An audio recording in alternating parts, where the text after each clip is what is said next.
Hello! In this video we are going to talk about IPAM, or IP Address Management. Now IPAM is something new in Windows Server 2012, and it is a free solution with which you can manage IP address blocks, DHCP scopes, DNS entries, DHCP and DNS services, and many more things related to these subjects. Now, very importantly, you can manage DHCP, but only Microsoft DHCP. So if you have maybe DHCP on a router, this cannot be managed through IPAM. One thing that really stood out to me is that IPAM is easy to set up and manage, and the whole IPAM interface is actually integrated into the server manager. So when you install IPAM, you will actually see a new tab like you would see the DHCP role in server manager for a server. So let's talk about the primary functions of IPAM. And I guess the most important one is address space management.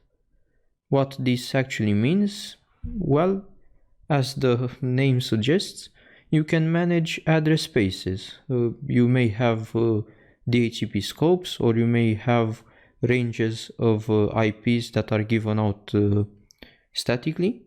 Well, you can manage all of this through IPAM. You can create DNS registrations for different IPs. You can create DHCP reservations. You can extend scopes and many more things.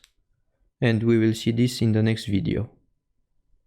Another function is network discovery, and what this is, well, when you have new domain controllers, new DHCP servers, DNS servers and so on in your environment, from time to time a task will run from the IPAM server that will discover all these new servers. And then you have the possibility to say that you want to manage them or not. And this is where multi-server management comes in. When you take a DHCP server, for example, under management, you see it in the IPAM interface, you see its status, you see the DHCP service that runs on it, and then you can manage that DHCP service. Scopes, options, everything that you, or mostly everything that you could think of, because you can't do really everything from IPAM.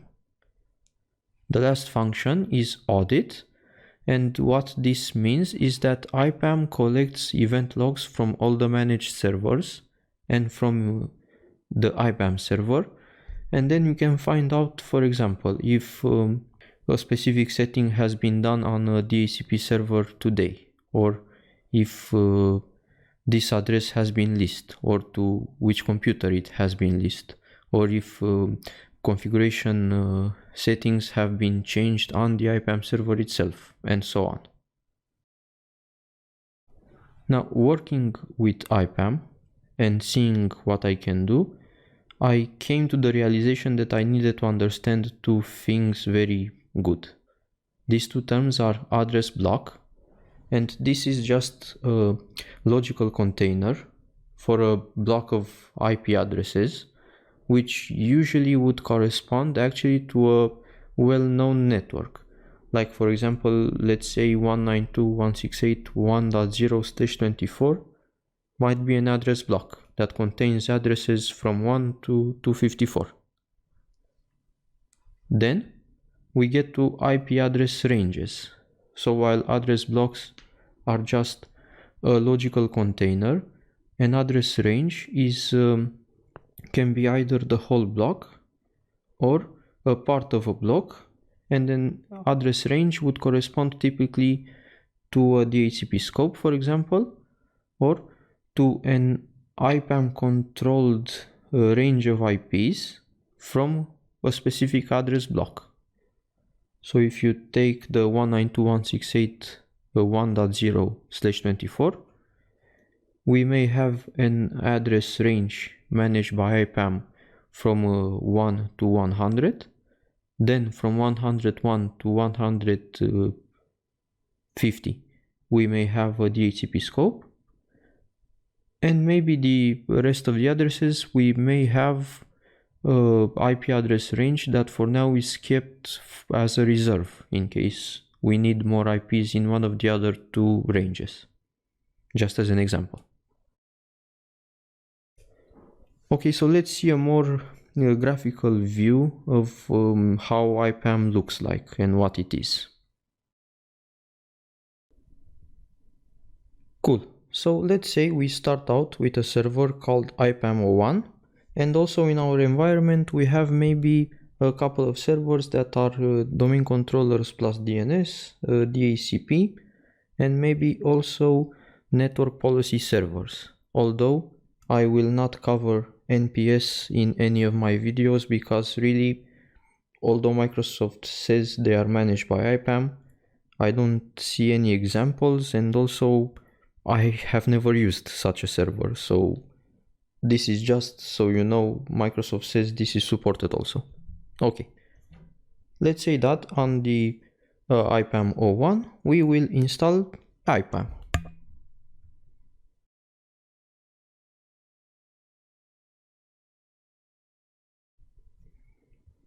Okay, so now we have the IPAM role installed on this server, and the first thing that we will do when we configure this role is choose how to manage the servers that we will discover. And to manage, what does it mean actually? Well, since IPAM is agentless, you don't need any agents on the servers that you manage. It will go out through PowerShell remoting and through other protocols, of course, and do all the tasks that we want, like collect event logs and so on. For this, normally, you will need to open up some firewall rules on the managed servers, and this is where everything comes in. You either can do it manually, which who wants to do this after all, or you can let IPAM create a couple of group policies that will automatically enable these firewall rules on the servers that you want to manage. So let's tell IPAM to create our group policies.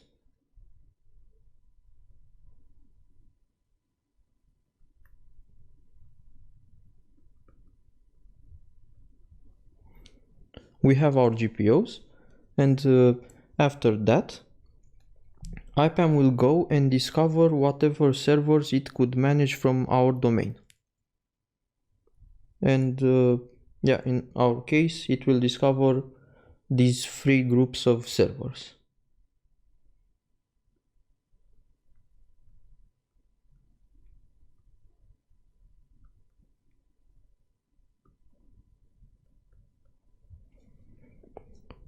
Once we tell IPAM, hey, I want to manage these servers, then the GPOs will get in their filter list all the server names that we want to manage.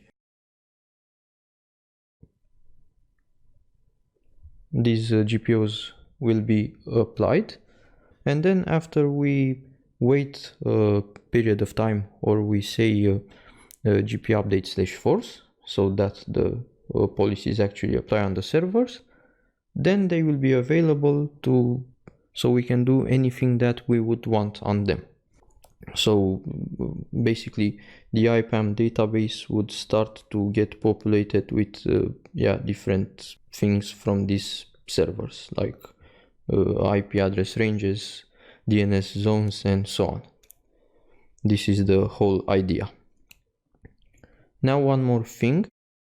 On the local IPAM server, we will have some local groups that are created with which we can control the user access. We can give certain users only read access, administrator access, address space management access, and so on. So this can also be done. I haven't used it in IPAM 2012, but just so you know, you can do this. Now let's talk only a little about the address blocks and address ranges. I just want to make sure that we have a common understanding. So this is an address block. Let's say that it is 192.168.1.0/24. And in our domain, for example, we may have a DHCP scope that goes from 50 to 150. So from this block,